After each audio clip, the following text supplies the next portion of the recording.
আসসালামু আলাইকুম রহমতুল্লাহ, সকলকে জানাচ্ছি আন্তরিক শুভেচ্ছা।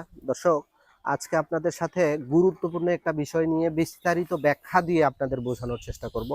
আজকের বিষয়টা হচ্ছে কি, হাঁসের রোগ বালাই কিভাবে কমানো যাবে, শুধু উইদাউট ঔষধ ছাড়া, ঔষধ বা কোনো ধরনের প্রতিবন্ধকতা এইসব কিছু বাদ দিয়ে আপনি হাঁসের রোগ বালাইটা কিভাবে কমাবেন বা হাঁসের রোগ বালাই হবে না সেই সম্পর্কে আপনাদের একটু জানাবো। আসুন দর্শক, বিস্তারিত বলি। প্রথমে বিষয়টা হচ্ছে কি, হাঁসের রোগ বালাই বা জীবাণু এই সব কিছু কিন্তু নির্ভর করে হচ্ছে যে আপনার পরিবেশটার উপর, আপনার খামারটার পরিবেশটার উপর। আপনার খামারের পরিবেশটা যদি ভালো না হয়, অর্থাৎ দেখা যাচ্ছে যে আপনার খামারটা হচ্ছে যে লোকালয়ের মধ্যে, মানে অনেকগুলা বাড়ির মধ্যে আপনার খামার, যার ফলে হবে কি, আপনার ওই খামারে আলো বাতাসটা চলাচল করতে পারবে না। আর আলো বাতাস যখন চলাচল না করতে পারবে, তখন কিন্তু ওখানে জীবাণুগুলো গ্রো করবে, বেশি বৃদ্ধি পাবে। তখন ওই জায়গাতে কিন্তু গরম হবে, উষ্ণ হবে, বিভিন্ন ধরনের সমস্যা হবে, দুর্গন্ধ হবে, জীবাণুগুলো বেশি সৃষ্টি হবে। তার ফলে কি হবে, ওখানে আপনার রোগ সৃষ্টি হবে। সুতরাং এই জায়গাগুলো পরিহার করুন। সেজন্য আপনাকে কি করতে হবে, আপনাকে খোলামেলা জায়গাতে হাঁসের খামার করতে হবে। যার ফলে কি হবে, ওই খোলামেলা জায়গার ফলে আপনার বাতাসগুলো চলাচল করবে, দুর্গন্ধ কম হবে, হাঁস নিরাপদে থাকবে, সুস্থ থাকবে। যার ফলে হবে কি, হাঁসের রোগ বালাইটা কম হবে। এটা হচ্ছে প্রথম বিষয়।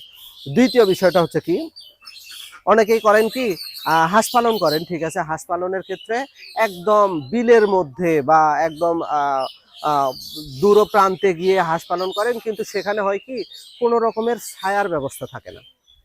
ভাই, বিষয়টা একটু ভালোভাবে বুঝবেন।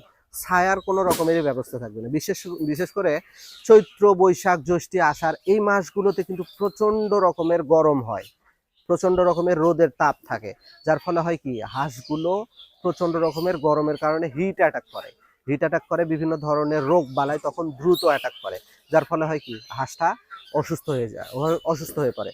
সুতরাং অসুস্থতা পরিহার করার জন্য আপনাকে কি করতে হবে, এক্ষেত্রে আপনি করতে পারেন কি, আপনি যেখানে হাঁস পালন করুন, আপনি একটু খোলামেলা জায়গা রাখবেন, পাশাপাশি গাছের ব্যবস্থা রাখবেন, বা আপনি ছায়ার ব্যবস্থা রাখবেন। তার ফলে কি হবে, আপনার হাঁসটা সুস্থ থাকবে। এটা 2 নাম্বার পয়েন্ট গেল। এখন 3 নাম্বার পয়েন্টে আসি। 3 নাম্বার পয়েন্টটা হচ্ছে কি, এটাও গুরুত্বপূর্ণ পয়েন্ট। 3 নাম্বার পয়েন্টটা হচ্ছে কি, আপনি যখন পানিতে ছাড়বেন, আমি ভালো করে বলছি, যখন পানিতে ছাড়বেন তখন আপনাকে একটু সচেতন হতে হবে। কিরকম সচেতন, আপনার ধরেন চৈত্রের দুপুর বেলা প্রচন্ড রকমের রোদ হচ্ছে, মোটামুটি সব পরিবেশের তাপমাত্রা 34-35 ডিগ্রির উপরে।